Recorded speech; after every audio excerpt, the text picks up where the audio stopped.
പ്രശാന്ത്, ബംഗ്ലാദേശിലുണ്ടായ ന്യൂനപക്ഷ പീഡനം അത് അമേരിക്കയിലും ചർച്ച ചെയ്യപ്പെട്ടിരിക്കുകയാണ്. പ്രത്യേകിച്ച് ജയശങ്കർ ട്രംപിൻ്റെ സത്യപ്രതിജ്ഞാ ചടങ്ങിൽ പോയ അവസരത്തിലാണ് അമേരിക്കൻ അവിടുത്തെ വേണ്ടപ്പെട്ടവരുമായിട്ട് ഇക്കാര്യത്തെക്കുറിച്ച് വളരെ ഗൗരവമായ തരത്തിലുള്ള ചർച്ച നടന്നു എന്നുള്ളൊരു വാർത്ത പുറത്തു വന്നിട്ടുണ്ട്. അപ്പോൾ തീർച്ചയായിട്ടും ബംഗ്ലാദേശിന് അക്കാര്യത്തിൽ ഒരു ഭയം ഉണ്ടാകും.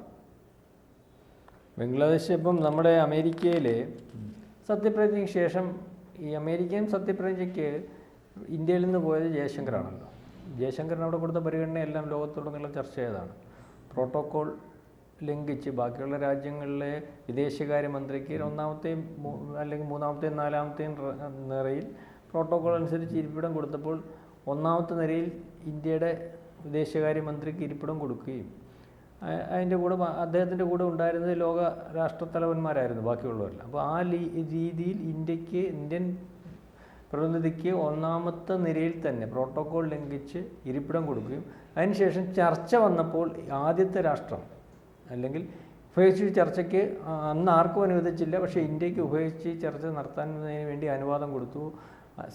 ട്രംപിൻ്റെ സത്യപ്രതിജ്ഞയ്ക്ക് ശേഷം ആദ്യം അനുവാദം കൊടുത്ത് ഇന്ത്യക്കാണ്. ഇത് യൂറോപ്യൻ മാധ്യമങ്ങളിലൊക്കെ ചർച്ച ചെയ്തതാണ്. അപ്പം ഈ ഉഭയകക്ഷി ചർച്ചയ്ക്ക് ശേഷം ഏതാണ്ട് 20ഓളം വിദേശ മാധ്യമങ്ങൾ ഇദ്ദേഹത്തെ സമീപിച്ചപ്പോൾ ആദ്യം പറഞ്ഞത് ഈ ഉഭയകക്ഷി ചർച്ച നടത്തി അതിനകത്ത് American state secretary Marco Rubio, അതുപോലെ ദേശീയ ഉപദേഷ്ടാവ് മൈക്ക് ചാൾസ് എന്നിവരുമായിട്ട് ചർച്ച നടത്തിയത് പ്രാഥമികമായിട്ട്. അപ്പോൾ ആദ്യമേ പറഞ്ഞത് എല്ലാ കാര്യങ്ങളും ഒന്നും ഉഭയകക്ഷി ചർച്ചയിലെ കാര്യങ്ങൾ പറയാൻ പറ്റത്തില്ല, കാരണം പത്രങ്ങളിൽ കൂടി ലോകം അറിയേണ്ട കാര്യങ്ങളുണ്ട്, ഞങ്ങൾക്ക് ഗോപ്യമായി വെക്കേണ്ട കാര്യങ്ങളുണ്ട്. എന്നാലും ചില കാര്യങ്ങൾ നമ്മൾ പറയാം. അത് പ്രധാനപ്പെട്ട ഒരു ചർച്ചയെന്ന് പറഞ്ഞാൽ ബംഗ്ലാദേശിലെ വിഷയം തന്നെയാണ് ചർച്ച ചെയ്തത്. ബംഗ്ലാദേശിലെ വിഷയമെന്ന് പറയുമ്പോൾ ബംഗ്ലാദേശിലെ ഇപ്പം നടന്നുകൊണ്ടിരിക്കുന്ന സംഭവങ്ങൾക്കകത്ത് ഏറ്റവും പ്രധാനപ്പെട്ട ഒരു വിഷയമെന്ന് പറഞ്ഞാൽ അവിടുത്തെ ന്യൂനപക്ഷ വേട്ടയെപ്പറ്റി ഞങ്ങൾ ചർച്ച ചെയ്തു. അതിനെപ്പറ്റി വളരെ കൃത്യമായിട്ടൊരു ആലോചന നടത്തി എന്നാണ് അദ്ദേഹം മാധ്യമങ്ങളോട് പറഞ്ഞത്. മാത്രമല്ല, പിന്നെ രണ്ടാമത് മറ്റൊരു പ്രധാനപ്പെട്ട ഒരു വിഷയമെന്ന് പറഞ്ഞാൽ പാകിസ്ഥാനുമായിട്ടുള്ള വ്യാപാര ബന്ധം പുനഃസ്ഥാപിക്കുമോ എന്ന് ചോദിച്ചു. നേരം ജയശങ്കർ പറഞ്ഞത് പാകിസ്ഥാനുമായിട്ടുള്ള വ്യാപാര ബന്ധം 2019 അവരാണ് ഉപേക്ഷിച്ചത്. അവരുപേക്ഷിച്ച വ്യാപാര ബന്ധം വീണ്ടും പുനഃസ്ഥാപിക്കണമെന്നുള്ള കാര്യം അവർ തീരുമാനിച്ചിട്ട് അവർ വിചാരിച്ചു ഈ വ്യാപാര ബന്ധം ഉപേക്ഷിച്ചാൽ ഇന്ത്യക്ക് ഏതാണ്ട് സംഭവിക്കുമെന്ന്. ഇന്ത്യക്ക് ഇന്നത്തെ അവസ്ഥയിൽ അവർ വ്യാപാരബന്ധം ഉപേക്ഷിച്ചാലല്ല, ഈ പറയുന്ന അമേരിക്ക ഉൾപ്പെടെയുള്ള ലോകരാജ്യങ്ങൾ ആര് വ്യാപാരബന്ധം ഉപേക്ഷിച്ചാലും ഇന്ത്യക്കൊന്നും സംഭവിക്കാനില്ല. കാരണം ഇന്ത്യയുമായിട്ടുള്ള വ്യാപാര ബന്ധം ഉപേക്ഷിച്ചാൽ സംഭവിക്കാൻ പോകുന്ന കുഴപ്പങ്ങൾ ലോകത്തുടനീളമുള്ള രാജ്യങ്ങൾക്കുള്ള തരത്തിലേക്ക് ഇന്ത്യ വളർന്നു എന്ന് ഈ പാകിസ്ഥാൻ അറിഞ്ഞില്ല. ഇപ്പം അതിനുശേഷം പാകിസ്ഥാൻ ഇപ്പം ഏറ്റവും അടുത്ത ദിവസങ്ങളിൽ തന്നെ ഒരു വെറും 100 കോടി ഡോളറിന് വരെ കടം കിട്ടാൻ മാർഗമില്ലാതെ ലോകത്തുടനീളം തെണ്ടുന്ന ഒരവസ്ഥയുണ്ട്, അല്ലെങ്കിൽ അത്തരത്തിൽ മാർഗമില്ലാത്ത അവസ്ഥയുണ്ട്.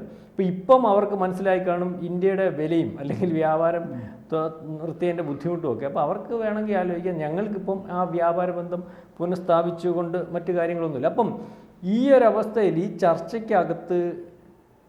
ചർച്ചയ്ക്ക് ശേഷം ബംഗ്ലാദേശിൽ യൂനസ് ഭരണകൂടത്തിന് കൃത്യമായ അല്ലെങ്കിൽ യൂനസിന് കൃത്യമായ ഒരു ഭയമുണ്ട്. കാരണം യൂനസ് എന്ന് പറയുന്ന ആൾ 2016 തോന്നുന്നത് അദ്ദേഹത്തിന് ഈ നോബൽ സമ്മാനം കിട്ടുന്ന ഒരു അവസ്ഥ.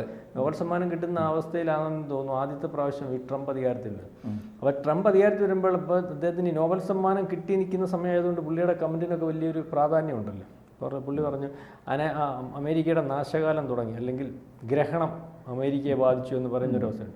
മാത്രമല്ല, ഏത് അവസരത്തിലും ഈ പറയുന്ന യൂനസ് എന്ന് പറയുന്ന ആൾ ഇദ്ദേഹത്തിൻ്റെ ശത്രു ഭാഗത്ത് നിന്ന് ഇദ്ദേഹത്തെ ആക്രമിച്ചുകൊണ്ടിരിക്കുന്ന ഒരു രീതിയുണ്ട്. ഡെമോക്രാറ്റ്സിൻ്റെ ഭാഗമായിട്ട് ഈ പറയുന്ന അന്ന് ബിൽ ക്ലിൻ്റൺ അല്ലെങ്കിൽ ഹിലാരി ക്ലിൻ്റൺ ഉണ്ടല്ലോ, ബിൽ ക്ലിൻ്റൻ്റെ ഭാര്യ ഹിലാരി ക്ലിൻ്റൺ ഒക്കെ ഇദ്ദേഹത്തിന് വേണ്ടപ്പെട്ടാണ്. അല്ലെങ്കിൽ ഈ കഴിഞ്ഞ ബൈഡൻ ഗവൺമെൻറ്റിൻ്റെ ഭാഗമായിട്ട് ഇദ്ദേഹം നിന്നിട്ടുണ്ട്. ബൈഡൻ ഗവൺമെൻറ്റിൻ്റെ ഭാഗമായിട്ട് പുള്ളി നിന്നത് കൊണ്ടും അല്ലെങ്കിൽ ബൈഡൻ്റെ താല്പര്യപ്രകാരം ഇന്ത്യയുടെ എക്കണോമിക്കൽ ഗ്രോത്തിനെ തടയുന്നതിന് വേണ്ടിയാണ് ബംഗ്ലാദേശ് അട്ടിമറിച്ചു എന്നൊക്കെ പറഞ്ഞ് വളരെ കൃത്യമായൊരു വാർത്ത വരുന്നുണ്ട്. ഒരുപക്ഷെ ഇപ്പം ഈ പറയുന്നതെല്ലാം വളരെ കൃത്യമായിട്ട് ശരിയാകുന്ന അമേരിക്ക സമ്മതിച്ചിട്ടില്ല, അല്ലെങ്കിൽ ഡീപ് സ്റ്റേറ്റിൻ്റെ ഭാഗമായിട്ട് ഇതൊക്കെ ആണ് ഈ പറയുന്ന ഹസീന ക്രിമിനലാണെന്ന് പ്രഖ്യാപിച്ച് അവിടെ നിന്നാൽ ജയിലിൽ കിടക്കേണ്ടി വരുമെന്ന് പറഞ്ഞാൽ അവിടെ നിന്ന് പുറത്തു പോയ ആളിനെ തന്നെ തിരിച്ചവിടെ കൊണ്ടുവരും.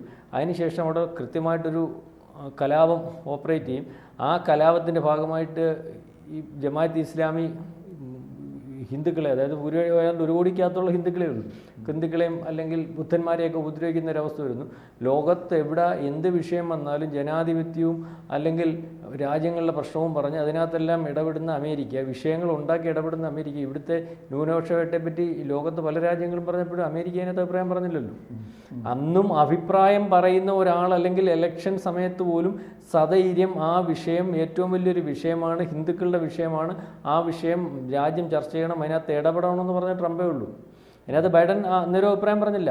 കഴിഞ്ഞ ഈ ഇത്രയും ലോകത്തുടനീളമുള്ള ഹിന്ദുക്കൾ അല്ലെങ്കിൽ ഇസ്കോൺ സന്യാസിമാരെ ഉൾപ്പെടെയുള്ളവരെ ഉപദ്രവിച്ചപ്പോൾ, ജയിലിലിട്ടപ്പോൾ അവർ കാണിക്കുന്ന അനീതി, അക്രമം, അതിനൊന്നും ലോകത്ത് എവിടെ വിഷയങ്ങളുണ്ടെങ്കിൽ ഇടപെടുന്ന അമേരിക്ക ബൈഡൻ ഗവൺമെൻറ്റിനകത്ത് ഇടപെട്ടില്ലല്ലോ. അന്നും ഈ ഇടപെട്ടത് ട്രംപ് മാത്രമേ ഉള്ളൂ. അപ്പോൾ ട്രംപ് അതിനകത്ത് ഇടപെടുന്നതിൻ്റെ കാര്യം എന്ന് പറഞ്ഞാൽ അതിനകത്ത് ഈ രാഷ്ട്രീയം ഉണ്ടെങ്കിൽ ഒരു ന്യായം കൂടെ ഉണ്ടല്ലോ. കാരണം ഒരു രാജ്യത്ത് അല്ലെങ്കിൽ ഒരു ജനതയെ മൊത്തം കൊന്നെടുക്കുന്ന ഒരവസ്ഥ, അല്ലെങ്കിൽ രാജ്യം മൊത്തമുള്ള ഇസ്കോൺ സന്യാസിമാരുടെ അല്ലെങ്കിൽ രാജ്യം മൊത്തം വ്യാപിച്ചു കിടക്കുന്ന അത്ര സന്യാസിമാരെ പിടിച്ചിരിക്കുന്ന അവസ്ഥ. ഇപ്പോൾ ഇസ്കോൺ സന്യാസി ഉണ്ടോ ഇല്ലയോ അതിനെപ്പറ്റിയൊന്നും ഒരു വിവരമില്ലല്ലോ. ഏതായാലും ഇപ്പോൾ ട്രംപ് വന്നതിന് ശേഷം നമ്മൾ മനസ്സിലാക്കേണ്ട ഒരു കാര്യം പറഞ്ഞാൽ അവരെ വളരെ വലിയൊരു ഹിന്ദുഹത്യ ഉണ്ടാകുന്നു. ആ ഹിന്ദുഹത്യക്കകത്ത് ആര് പറഞ്ഞനൊക്കെയും കേൾക്കാതെ വീണ്ടും മുന്നോട്ട് പോകുന്ന ഒരവസ്ഥ ഉണ്ടാകുന്നു. അതിനുശേഷം അവിടെ പല സമരങ്ങളാണ് വരുന്നത്. പല സമരങ്ങൾ വരുന്നു. ആ സമരങ്ങൾ നേരത്തെ യൂനസിൻ്റെ ഭാഗമായിട്ട് നിൽക്കുന്ന സമരങ്ങളെ അടിച്ചമർത്തുന്ന സമരങ്ങൾ അതിൻ്റെ പുറത്ത് വരുന്നു. അതായത് ഇപ്പം അവിടെ നടക്കുന്ന സമരങ്ങൾ ഒരുപക്ഷെ യൂനസിനെ അവിടുന്ന് ചാടിക്കാനോ അല്ലെങ്കിൽ യൂനസിൻ്റെ കൂടെ നിന്ന് സമരങ്ങൾ ഓപ്പറേറ്റ് ചെയ്തവർക്ക് അവിടെ നിലനിൽക്കാനോ കഴിയാത്ത രീതിയിലേക്ക് കാര്യങ്ങൾ അവിടെ എങ്ങനെ ഉരുത്തിരിയുന്നു. അത് അരക്കൻ ആർമി കയറുന്നു, സെൻറ്റ് മാർട്ടിൻസ് ദ്വീപ് പിടിച്ചടക്കുന്നു, ഇവരുടെ മുക്കാലും ഭാഗങ്ങൾ അവരുടെ കയ്യിലാകുന്നു. അതായത് അവിടെ ഇന്ത്യയുടെ താല്പര്യം അരക്കനാമകർ പറഞ്ഞെന്തോ, ഇനിയും ന്യൂനപക്ഷത്തിനെ തൊട്ടാൽ, ഹിന്ദുക്കളെ തൊട്ടാൽ, ബുദ്ധന്മാരെ തൊട്ടാൽ, ഇവിടുത്തെ ആൾക്കാരെ തൊട്ടാൽ നീ ഓരോ അറിയും. അതിനുശേഷം ഇപ്പം വാർത്ത വരാത്തത് കൊണ്ടാണോ എന്താണെന്ന് അറിയത്തില്ല. വാർത്ത വരാത്തതല്ലോ, നേരത്തെ വാർത്ത വന്നിട്ടുണ്ട്, ഹിന്ദുഹത്യ കുറഞ്ഞിട്ടുണ്ടല്ലോ. അല്ലെങ്കിൽ അവിടുത്തെ യൂനസ് 2 ഫ്ലൈറ്റോടെ പിടിച്ചിട്ടേക്കുക, 2 ആഴ്ച കൊണ്ട് കിടക്കുക, ഏത് സമയം പറക്കാൻ. എന്താ യൂനസ് അവിടുന്ന് പറക്കുന്നത്? യൂനസിന് അവിടെ നിൽക്കാൻ വയ്യേ? അല്ലെങ്കിൽ ഈ പറയുന്ന ഈ അവിടുത്തെ പ്രതിപക്ഷ കക്ഷി ഉണ്ടായിരുന്നല്ലോ ഈ സമരത്തിനെല്ലാം നേതൃത്വം കൊടുത്തേ, അവരെന്തിനാണ് ലണ്ടനിൽ പോയത്? അപ്പോൾ അവിടെ എന്തൊക്കെയോ നടക്കുന്നുണ്ട് സാർ. അത് നടക്കുന്നതിൻ്റെ കാര്യം അത് ആരാണ് ഇതിൻ്റെ പുറയിൽ ഓപ്പറേഷൻ എന്നറിയത്തില്ല. ഏതായാലും അപ്പോൾ യൂനസിനെ എനിക്ക് തോന്നുന്നു അധികകാലം അങ്ങോട്ട് നീണ്ടു നിൽക്കാൻ കഴിയാം. യൂനസിന് അവിടുന്ന് പോകാൻ പറ്റാത്തതുകൊണ്ട് ഇന്ത്യ ബ്ലോക്ക് ചെയ്താൽ യൂനസിനെ അവിടെ തല്ലിക്കൊല്ലും, സംശയമൊന്നുമില്ല കരുതി. യൂനസിനെ അവിടുന്ന് പോകാൻ പറഞ്ഞേക്കുന്നത് ഒരുപക്ഷെ അമേരിക്കൻ ഡീപ് സ്റ്റേറ്റ് അവിടെ സംഗതി വഷളായി വരുന്നുണ്ട്, അല്ലെങ്കിൽ അവിടെ ആഭ്യന്തര കലഹം രൂക്ഷമാകുന്നുണ്ട്, കലാപം പ്രശ്നമാണ്, അവിടുന്ന് പൊക്കോളം പറഞ്ഞ ഡീപ് സ്റ്റേറ്റ് മാറിക്കോളം പറഞ്ഞു. അതും അമേരിക്കയിലോട്ട് ഇപ്പോഴത്തെ അവസ്ഥ പറഞ്ഞാൽ ട്രംപ് അധികാരം ഫ്രാൻസിൽ പൊക്കോളാനാണ് പറഞ്ഞത്.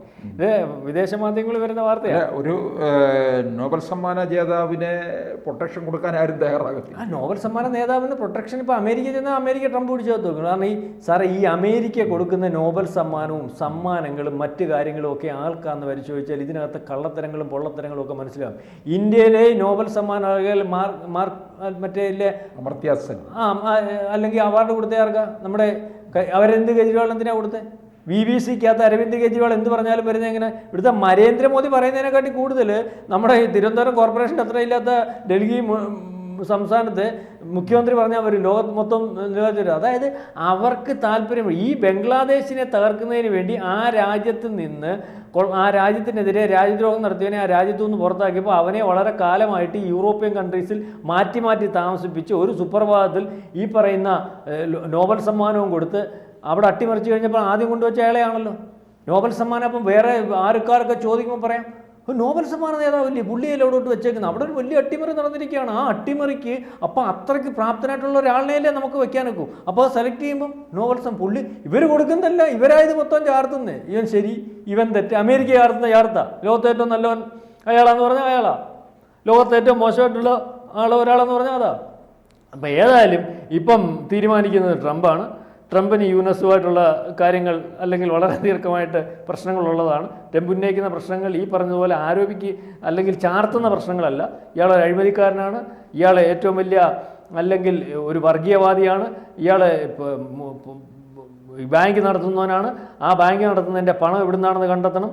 മാത്രവുമല്ല ഈ ഒരു ഫൗണ്ടേഷൻ നമ്മുടെ ഇന്ദിരാഗാന്ധി ഫൗണ്ടേഷൻ്റെ കൂട്ടും രാജീവ് ഗാന്ധി ഫൗണ്ടേഷൻ്റെ കൂട്ടും ഒക്കെ ഉള്ളൊരു ഫൗണ്ടേഷനാണ് ഈ പറയുന്ന ബിൽ ക്ലിൻ്റൺ ഫൗണ്ടേഷൻ. അതിൻ്റെ പുറകിൽ കോടികൾ ഉണ്ടാക്കുന്നു, അതിന് സഹായമായിട്ട് ഇയാൾ നിൽക്കുന്നു, ഈ കോടികൾ ഇവിടുന്ന് പിരിക്കുന്നു, ഇതിനൊന്നും അമേരിക്കയ്ക്ക് ടാക്സ് കിട്ടുന്നില്ല.